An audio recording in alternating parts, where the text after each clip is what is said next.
as, ano, Good morning.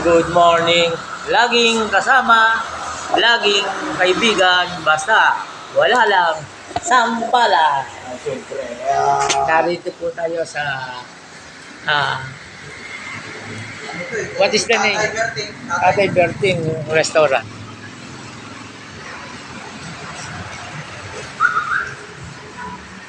Sa katunayan po, andito po si ma'am, the owner of the store. You are not the owner? You're only CEO daw yan. employee? CEO daw. The next owner, to that may inherit the business. Really? Inheritance. That may inherit. Yes, Inherit. she will inherit the business because I think she's very good in managing the business. Dito lang po kayo pumunta. Ito po yung mga price nila. Ayan po. Ayan po. Sabi ko yung mga pagkain. Masarap po rito ang kanilang mga ino-offer na pagkain. Ayan po. Wala mo sa Bill, sa Kanto, pancit mix. Ang pangalan po ng kanilang tindahan ay... Carbonara. Ano po pangalan? Sido, Tatay Berting. Tatay Bertins po, Pansit. Ayan po. Ano pala, taga-pila pala yan. Tagapila po si Tatay Berting. Hindi taga-pateros pala. Tatay At Berting ito eh.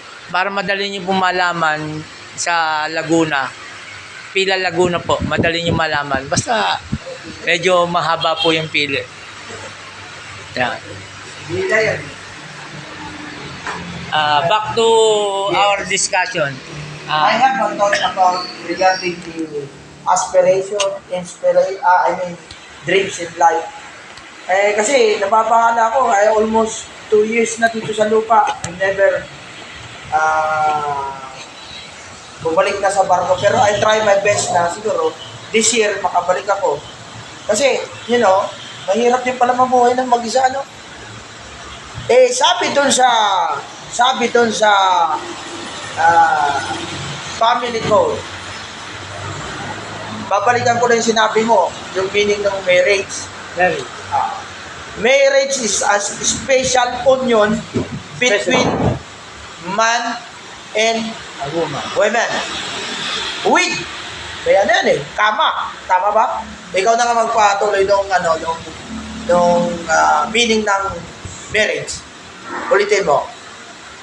Marriage Marriage is a special union between a man and a woman who enter into a contract may kontrata pala yun. for the establishment of conjugal and family life. Ayun. Katulad kong ganito, wala naman akong asawa. Ang niniligawan ko pa, sabihin ko ng totoo, minor. Kasi sa law, 17 to 12, delikado ka niyan, di ba? That individual or person is unemancipated. Meaning, in the layman's term, is not he is under the custody of she is under the custody Or he. of he Them. or her parent.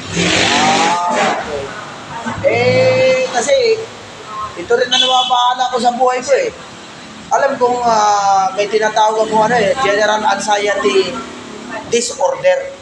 Kasi nababahala ko It means the liberty Number 2, is freedom is under the control of I do understand the parents.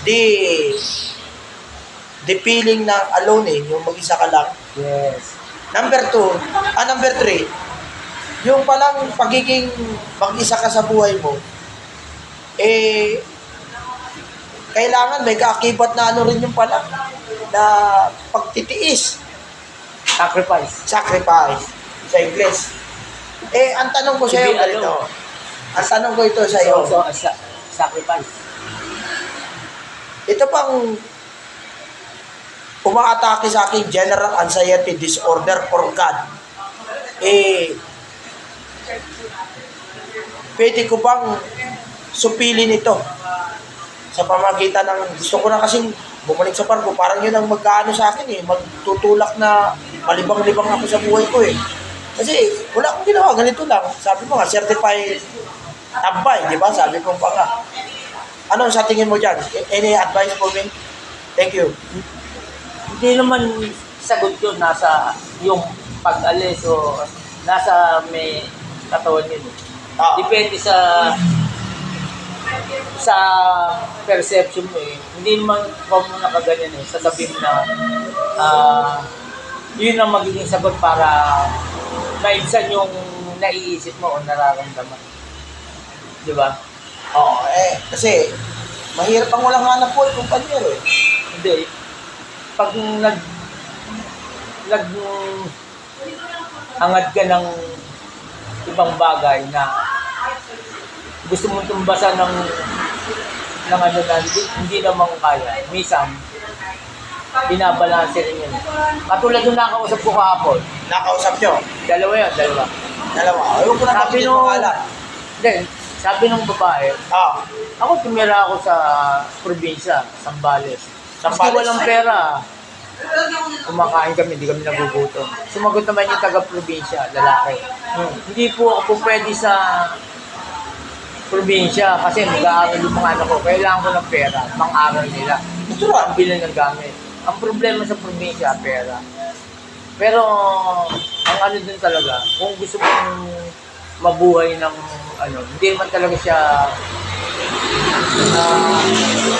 hindi naman talaga kailangan ng pera. Yung nga lang, kaya naging kailangan ng pera. Kasi nga, may mga bagay ka dapat ang katumbas lang ay pera. Kaya nagkakaroon sila ng paghangat ng mga pera. Pero kung gugustuhin mo lang na mabuhay, kahit talaga nasa probinsya lang. You mean, just only normal situation? No. Are you trying to say na just be a normal situation, okay na yun sa buhay mo? Ang isang ano naman doon, Yan! yung punto naman doon, kung Ah. ikaw wala kang health insurance o wala kang perang pampagamot, yun naman isang Oh, isa rin yun. pabigat. Isa Kasi rin. hindi ka magagamutin ng ibang tao nang wala kang pera. Hindi ka naman makakainom ng gamot nang wala kang pera. Yun pa rin eh. Mahalaga pa rin pala may kunting pera ka rin pala. No? Oo, kailangan pa rin eh. Huwag lang lalapis. Kasi sabi na nila, ewan ko, maybe ikaw nakapag-aaral ka ng bugasya. Paano mo ito susundan itong sasabihin ko sa iyo na money daw is the root of all evil. Ayan. Paano mo susundan naman yan? Yan, talakayin mo yan. Ordinary coach lang ng mga ibang tao yun eh. Kasi nga, iba, di ba? Ordinary thoughts. Iba, di ba? Pwede mo, because, ito na pala. Ito, ano muna. Yes. Kakainin mo. This is our food. Okay. Pang-breakfast lang talaga, no? Yes. Pabalik na ako ng break. Oh, yeah. Thank you. Dati, Espanyol talaga naman ako eh. Vamos comer. Sige, vamos comer. Sige, Espanyol. Hindi talaga nakakalit na Espanyol.